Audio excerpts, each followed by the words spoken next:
बिस्मिल्लाहिर्रहमानिर्रहीम अस्सलामु अलैकुम। आज जो हम टॉपिक डिस्कस करने जा रहे हैं वो पीआरए का रिटर्न है। और आपको पता होगा कि पीआरए का जो रिटर्न है वो चेंज हो चुका है। जो पुराना पोर्टल था अब उसमें ये रिटर्न फाइल नहीं होता। अब अगस्त का जो रिटर्न है हमने आयरस के ऊपर फाइल करना है। तो उसका क्या तरीक़ेकार है, क्या प्रोसीजर है, आज के हम टॉपिक में ये देखेंगे। इससे पहले जो पुराने वाला पोर्टल था वो जुलाई का लास्ट रिटर्न हमने जुलाई का उसके अंदर किया था। और जुलाई से ऑनवर्ड जितने भी अब रिटर्न होंगे वो आयरस के पोर्टल के ऊपर होंगे, जो कि पीआरए आयरस जो है उस पर सारे रिटर्न फाइल हुए करेंगे, नील रिटर्न भी। और अगर इसके अलावा आपकी कोई उस महीने सेल भी हुई तो भी उसी के अंदर आपने रिटर्न फाइल करना होगा। तो चलें हम अपने टॉपिक को स्टार्ट करते हैं। यहाँ पे हम लिख देते हैं कि पीआरए, और पीआरए जैसे हम क्लिक करेंगे पीआरए के ऊपर तो ये देखें ये न्यू पोर्टल इसने ओपन कर दिया है। PRA introduce a new sale tax return for easily business and tax payer starting August for return prior for the, ये आ गया attention tax payer the please use of the following link वगैरह। ठीक है, tax year 24 का ये हमने link पे click किया तो प्रीवियस ईयर का जो पोर्टल था उस पर इसने हम उस पर ले आया हमें। इसको हम क्लोज़ करते हैं और ये देखें ये है नया वाला पोर्टल, ये पुराना था ये नया है। और अगस्त का जो रिटर्न है हमने यहाँ सबमिट करना है, तो हम इसको लॉगिन कर लेते हैं। लॉगिन करने के बाद हमने क्या करना, देखें ये सेल टैक्स का है और 35 मंथली सेल टैक्स रिटर्न। और फर्दर इसमें बहुत सारे यानी कि ऑप्शन आ रहे हैं, जैसे मंथली रिटर्न है, विद होल्डिंग एडवांस है। अच्छा, ये जो पोर्टल है सेल लेजर, ये एज इट इज़ अगर नेशनल सेल टैक्स जो रिटर्न फाइल करते होंगे उसी तरह है। अच्छा, ऐड इनवाइस के ऊपर क्लिक करेंगे पीआरए, यहाँ पे आके आपने एनटीएन लिख देना है। ठीक है, ये देखें ऊपर दो ऑप्शन अवेलेबल हैं, परचेज़ और सेल। परचेज़ वो होगी जो आपने अनरजिस्टर्ड से ली होगी, वो पुट कर सकते हैं आपसे। ठीक है, बाकी सेल के लिए आपने क्या करना है कि यहाँ आके आपने एनटीएन लिखना है, फिर बाकी बायर का नाम खुद ही आ जाएगा।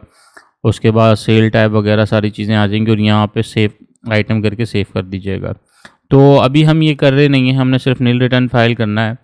तो हमने आना है सेल टैक्स और फिर 35 मंथली सेल टैक्स रिटर्न। ठीक है जी, इसके ऊपर हम पीरियड सेलेक्ट कर देंगे, टैक्स ईयर 25 और अगस्त का महीना हम सेलेक्ट कर लेंगे। ये आ गया हमारे पास, सारा का सारा हमारे पास फॉर्म ओपन हो गया। इसको हम पहले एक बार सेव कर लेते हैं। और जिनके पास कैरी फॉरवर्ड होगा तो कैरी फॉरवर्ड के लिए आपने क्या करना है कि कैलकुलेट कर लेंगे तो कैरी फॉरवर्ड आ जाएगा अगर आपकी सेल भी ना हुई तो। ठीक है, एनेक्जर सी पे आना है। यहाँ पे आके आप देखें सारे चीज़ें आ रही होंगी, यहाँ पे आप सबमिट कर देंगे। ठीक है, एनेक्जर सी डोमेस्टिक सेल सबमिट सक्सेसफुली। इसको हम दोबारा से अनसबमिट कर देते हैं एक बार। ठीक है, और ये यहाँ से अनसबमिट हो जाएगा। लोड इनवाइसेस के ऊपर आएंगे। अगर हमने वो जो मैंने आपको ऑप्शन बताया था लोड इनवाइसेस का, वहाँ पे अगर इनवाइस पुट करेंगे फिर यहाँ आके लोड करेंगे तो वो सामने आ जाएगी और यहाँ से हमने डीलिंग कर देना है। और सेलेक्ट करेंगे, जो भी इनवाइस होंगे उसको नीचे आके सेलेक्ट कीजिएगा और डीलिंग कर दीजिएगा। फिर उसके बाद हम क्या करना है, एनेक्जर C1, जैसे पुराने पोर्टल में हम एक C1 का ऑप्शन अवेल करते थे, उसको भी हमने सबमिट करना है C1। और इसको हम दोबारा से अनसबमिट कर देते हैं। ये सिर्फ आपको थोड़ा सा गाइड कर रहा हूँ इसलिए समझा रहा हूँ।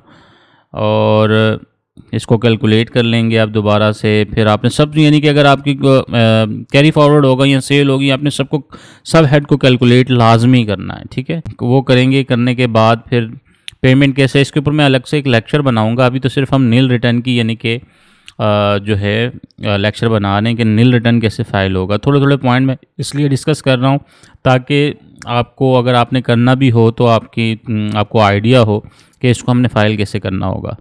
ठीक है जी, इसके ऊपर ऑलरेडी इंशाल्लाह हम डिटेल लेक्चर बनाएंगे कि जो इनवॉइसेस हमारी सेल होगी। तो अभी हमने क्या करना है जी, हमने एनेक्जर सी पे आना है।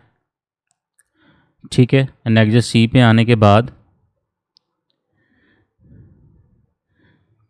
इसको सबमिट कर देते हैं। ठीक है जी, एनेक्जर सी सबमिट।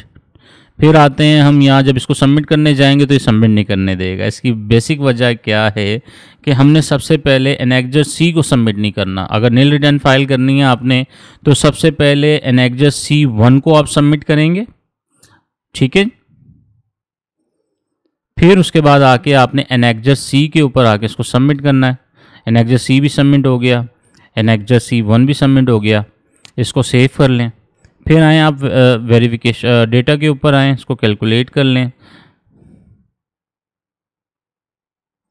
जैसा कैलकुलेट इसलिए कर रहा हूँ कि ये ना इसको सबमिट नहीं करेगा, ये बार बार कहेगा इसकी कैलकुलेशन कर लें, तो इसलिए नया पोर्टल है तो वो कैलकुलेट करना ज़रूरी है, ठीक है।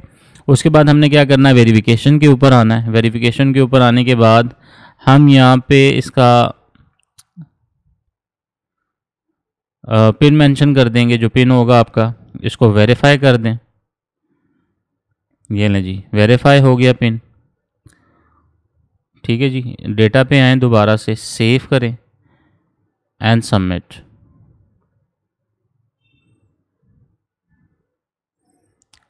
ठीक है जी, ये आपका हो गया रिटर्न सबमिट। अब आएँ जी, किस में आना है, आपने कंप्लीट टास्क में आना है और डिक्लेरेशन पे आएंगे। तो ये देखें, जो अभी हमने रिटर्न फाइल किया था वो हो गया सबमिट।